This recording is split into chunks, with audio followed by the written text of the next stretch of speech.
We're going to be giving the Alberto Nisman Award. So 2 years ago, my FDD colleague John Schanzer and I were surprised to receive a visit at FDD's office by FBI special agents and Justice Department officials from the Southern District of New York. And we were even more surprised that they wanted to talk about a massive Turkish-Iranian sanctions-busting scheme and an individual named Reza Zareb. This was a scheme that FDD had been researching since 2013. And since that time, we've really had the distinct honor and pleasure of working with these AUSAs and FBI special agents on the case, which became known as the U.S. versus Atilla. Now, as you may be aware, or you'll soon hear about, this case has had enormous consequences for U.S.-Turkey relations and for the effort to counter the Islamic Republic of Iran.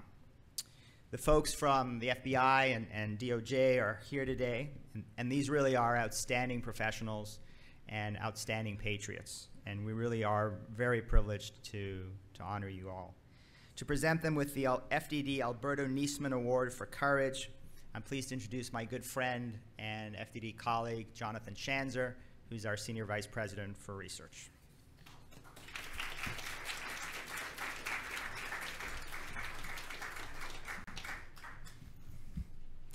Thank you, Mark. This morning, we honor the memory of Alberto Nisman, who spent over a decade investigating Iran's role in the 1994 bombing of the AMIA Jewish Community Center in Buenos Aires. That attack killed 85 people and wounded hundreds more. It was the deadliest attack in Argentina's history. For years, Nisman sounded the alarm over Iranian terrorist networks, which extended beyond Argentina. He wrote in granular detail about how the Iranian regime planted sleeper cells across the Western Hemisphere. He even provided information about Iran's activities here in the United States. Tragically, Nisman was found murdered in his apartment on January 18, 2015, one day before he was set to give testimony to the Argentine Congress. He had evidence implicating senior Argentine leaders in a cover-up of Iran's involvement in the AMIA bombing.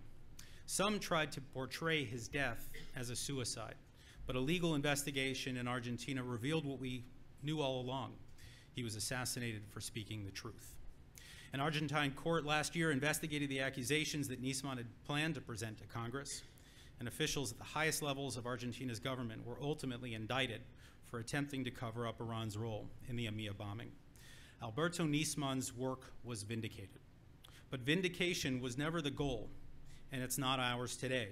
Our goal today is to expose the dangerous reach of Iran and Hezbollah into Latin America. FDD Senior Fellow Emanuele Ottolenghi does just that, laying bare the threats posed by Iranian-backed networks throughout the region. At FDD, we also continue to pursue justice for the victims of the AMIA bombing. This includes maintaining a focus on the Interpol red notices and international arrest warrants for this terrorist attack, no matter how many years go by. FDD Senior Vice President Toby Dershowitz, who worked closely with Alberto Nisman, spearheads this important effort. To learn more, I encourage you to visit albertonisman.org, which we launched shortly after his death. It is now my distinct honor to present this year's Alberto Nisman Award for Courage. We first presented this award in 2015 to famed Manhattan District Attorney Robert Morgenthau for his relentless pursuit of criminals, terrorists, and their enablers. In 2016, the award went to Judge Royce Lamberth, who presided over numerous terrorism cases involving Iran. This year, the award goes to an impressive group of national security professionals who walk in the footsteps of Alberto Nisman. They prosecuted one of the largest sanctions-evasion cases in modern history. They pursued justice, and justice prevailed. Ladies and gentlemen, please welcome some of the best and brightest from the U.S. Attorney's Office in the Southern District of New York. I ask them to join me now on stage. Michael Chang Frieden, David W. Denton Jr., Siddhartha Kamaraju, Michael D. Lockhart, Jennifer A. McReynolds, Dean C. Sovolos, and William I. Wickstrom.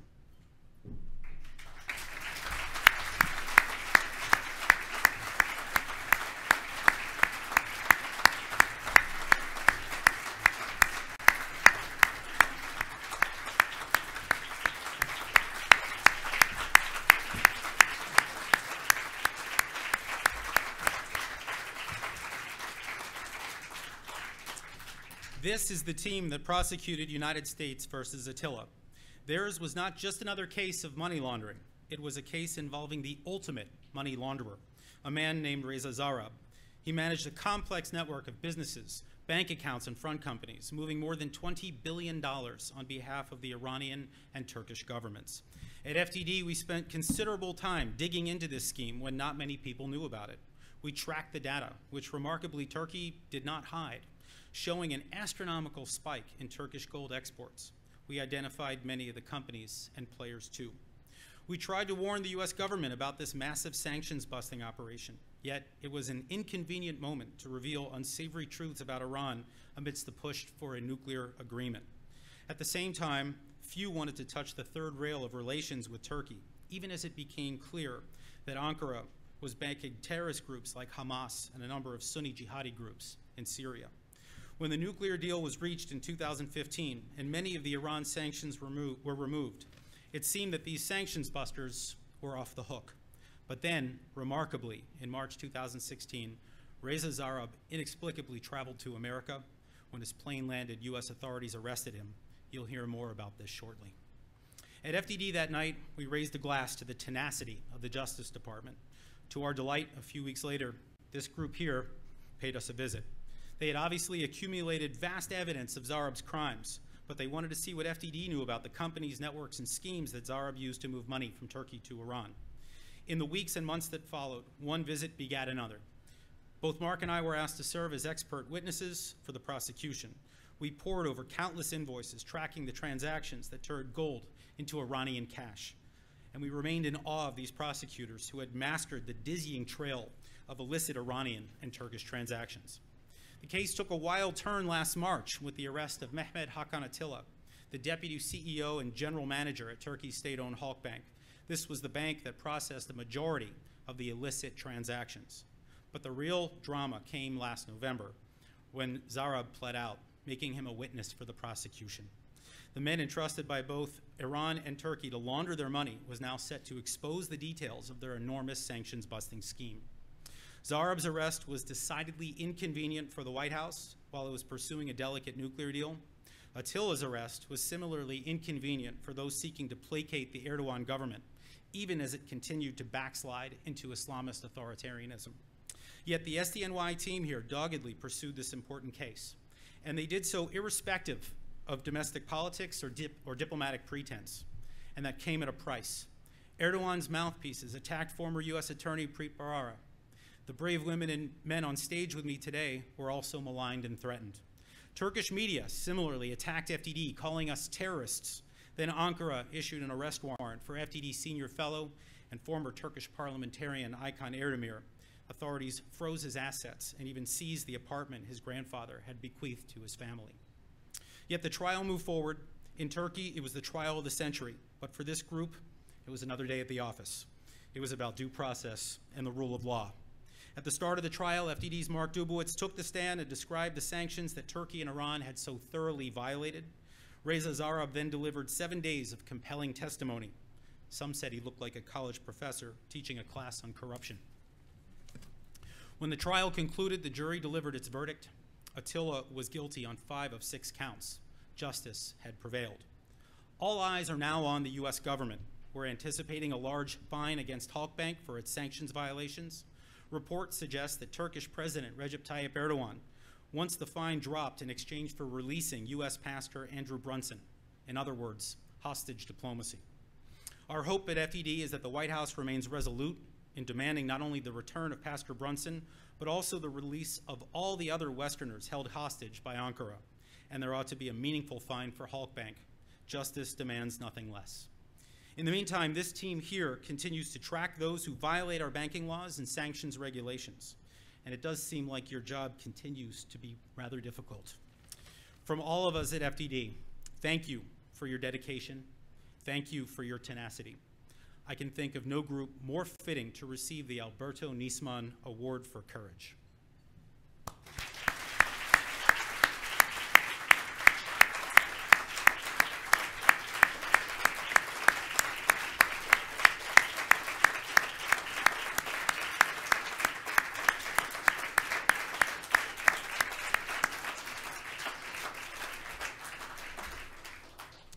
To accept the award on behalf of her team, I welcome FBI Special Agent Jennifer McReynolds.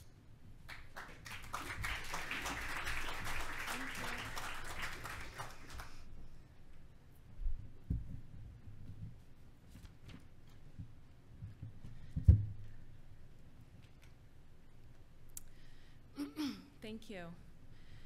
It is an honor to be here today accepting the Alberto Nisman Award for Courage.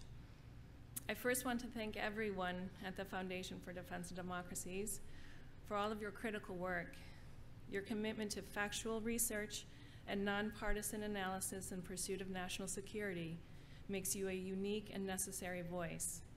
That commitment, in fact, made you one of the first to recognize the Gas for Gold scheme. During trial preparation, we came to know you as friends, and we thank you for all of your help. We would also like to congratulate Ambassador Nikki Haley for receiving the Jean J. Kirkpatrick Award for Statesmanship. Your clear voice for truth in the battle against threatening forces in the world is so inspiring. It is a privilege to have the opportunity to participate in the legacy of Alberto Nisman. Mr. Nisman truly represents courage. It took courage to battle the murderous regime in Iran with all of the tools of secrecy and terror that it regularly deploys to further its extremist missions. It took courage for Mr. Nisman to engage in the internal battle against the forceful opposition of his own government. Mr. Nisman paid the ultimate price for his courage. I would like to talk about our investigation of an illicit Iranian finance network that supplied an unprecedented level of support to the regime in Iran. That investigation resulted in the largest sanctions evasion scheme ever prosecuted in federal court. It is a story rooted in lies and deceit, a story that unmasks dangerous criminal acts of government officials, bankers, and businessmen. These activities provided billions of dollars worth of illicit funding to the regime and its deadly programs. They blew an enormous hole through the economic sanctions that the United States and our allies depended upon as a tool to denuclearize the regime, undermining our U.S. diplomatic position. I remember January 19th, 2015 began as just a regular day. It was a Monday morning and I had just arrived to the FBI office. New York City traffic was particularly congested that day, so I was running a little behind. As I opened the heavy door into the room that contained our Iranian counterintelligence squad, I had a direct view of my desk across the way. I immediately sensed something happened. My fellow teammates looked up and asked me, "Did you hear what happened yesterday? Alberto Nisman was murdered." The news was a shock. We had been following Mr. Nisman's investigation of the Iranian perpetrators of the 1994 AMIA bombing. Although we never had the privilege of personally knowing Mr. Nisman, we admired him greatly. His relentless fight against Iran's terrorist and intelligence activities strengthened our resolve in our own investigations. January 2015 was a difficult time for us in another way. We were already several years into this investigation, but felt like David against Goliath. Over the years, we painstakingly acquired massive volumes of evidence. We investigated millions of US dollar clearing payments and gathered gigabytes of electronic communication data. Days, nights, and weekends for years were spent poring over the evidence to uncover the network's strategies, layered transactions, rotating shell companies, falsified business and customs records, and other efforts. It was laborious and exhausting, but the team continued to pursue the case because having the regime in Iran escape accountability for the deep threat that it remains still today is simply unacceptable. From the beginning, we had set 3 goals. First, indict and arrest key facilitators. Second, seize and forfeit illegal proceeds. And third, disrupt and dismantle the banking and financial institutions who knowingly violated sanctions to benefit Iran. We never imagined that what began as an investigation into a single exchange house in Dubai would uncover a global scheme involving corruption at the highest levels of foreign governments.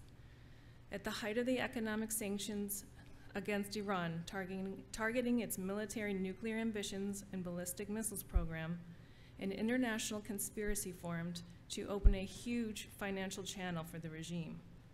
The top levels of the Iranian and Turkish governments, senior executives of Turkey's government-owned Halk Bank, Iranian bank officers, and Reza Zarrab, a Turkish-Iranian gold trader, all came together. They conceived an ambitious scheme to unlock a huge pool of Iranian oil revenues that were isolated inside Halk Bank as a result of the sanctions.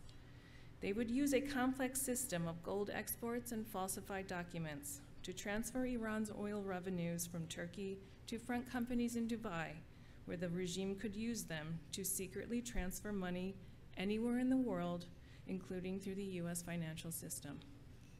Later, the co-conspirators would also transfer money under the cover of fake humanitarian shipments, which would have qualified for exceptions under the sanctions, in order to move Iran's money out of Halk Bank. Over 4 years, this conspiracy unlocked approximately $20 billion of Iran's restricted oil funds. The main beneficiary of the money, besides the corrupt officials that were bribed tens of millions of dollars to support and protect the scheme, was the National Iranian Oil Company, or NIOC.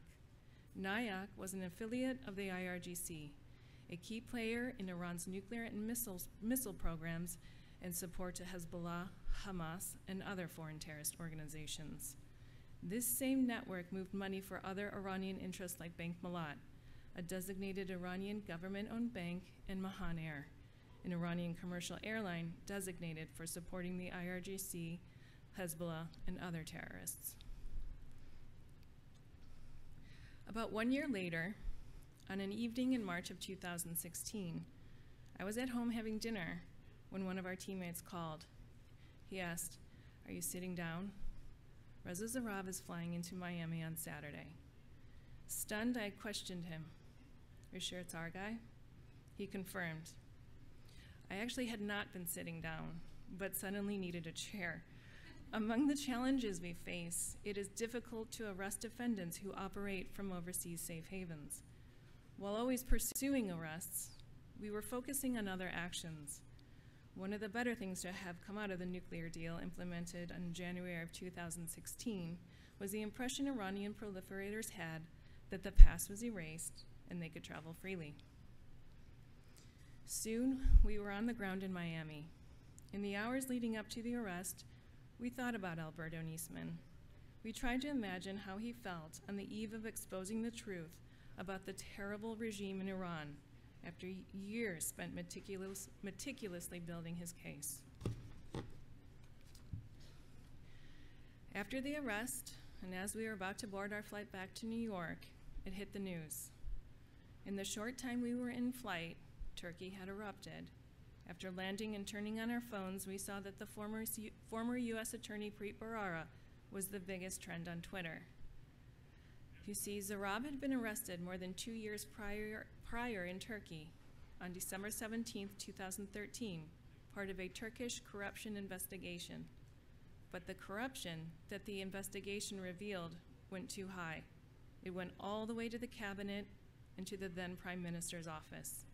The investigation was quashed, Zarrab and his co-conspirators were released, and the police officers and prosecutors that had conducted the investigation were persecuted, fired, and arrested. At that point, we had long known about the December 17th corruption investigation. We were familiar with the leaked Turkish National Police report outlining evidence of high-level bribes to facilitate illicit Iranian finance with Halk Bank's involvement, and knew about the aftermath it created in Turkey. We combed through that report and compared our investigative results with theirs. and it matched perfectly.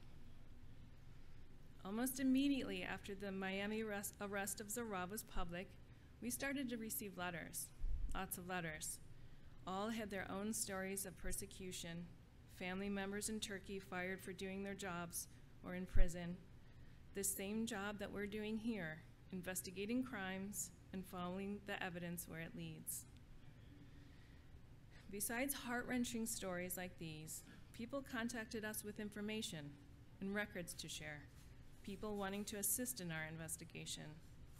And then one day we received a call from someone who closely knew the lead investigator of the December 17th case, the writer of the leaked Turkish police report, someone who reminds us of Alberto Nisman, a passionate seeker of justice and truth, even when his life depended on it, and it did.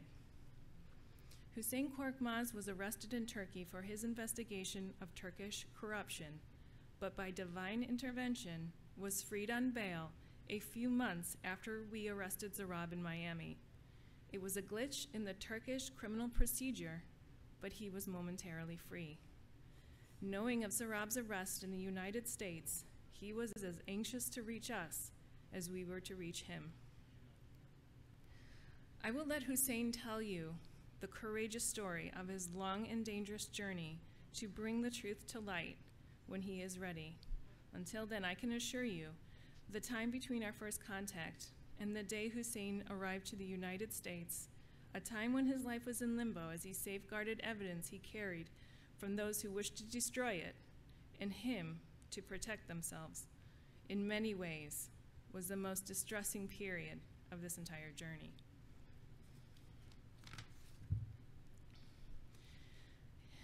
In March of 2017, almost 1 year to the day of Zarab's arrest, we received another surprise.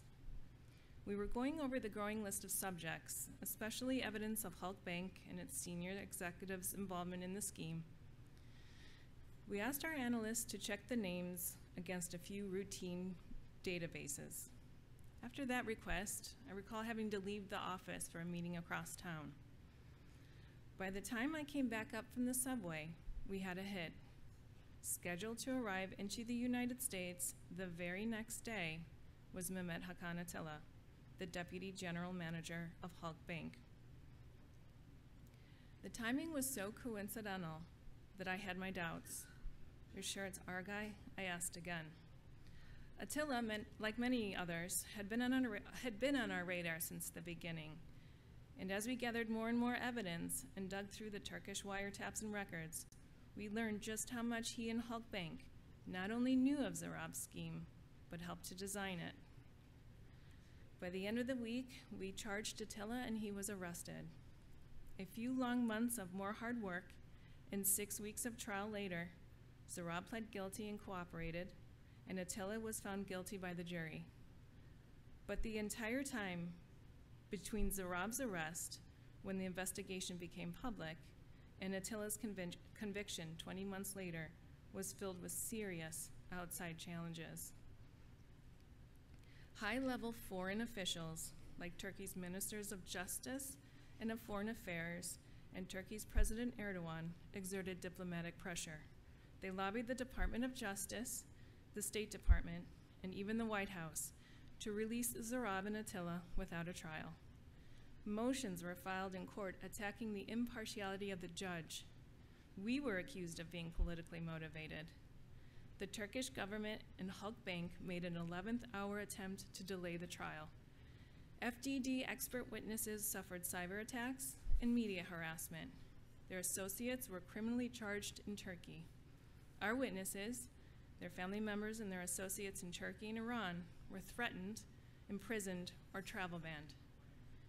They also had their assets seized. It was reported that foreign prosecutors had even opened a criminal investigation into us as well. But these efforts all failed. The American criminal justice system proved independent and impartial. Our country provided a fair trial, a just verdict, and a strengthened national security.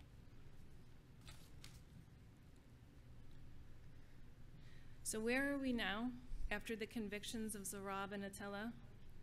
To paraphrase Winston Churchill, the trial was only the end of the beginning. The implications from this investigation are far from over. Many other co-conspirators are indicted who have not yet been brought to justice. The crimes are remarkable for the extent of corruption involved and the staggering volume of money, but also because the timing of the scheme had critical implications for U.S. and global security. These years represented the height of the economic sanctions against the government of Iran as a tool to force the regime to denuclearize in an effort to avoid the necessity of military force. But when the international community relied on the sanctions to apply maximum pressure, thought it had the regime's back against the wall wasn't there. These Iranian and Turkish government officials and bankers had broken a hole through the wall, saving the regime from the worst of the pressure during the nuclear negotiations. We may never know what impact it had on the results.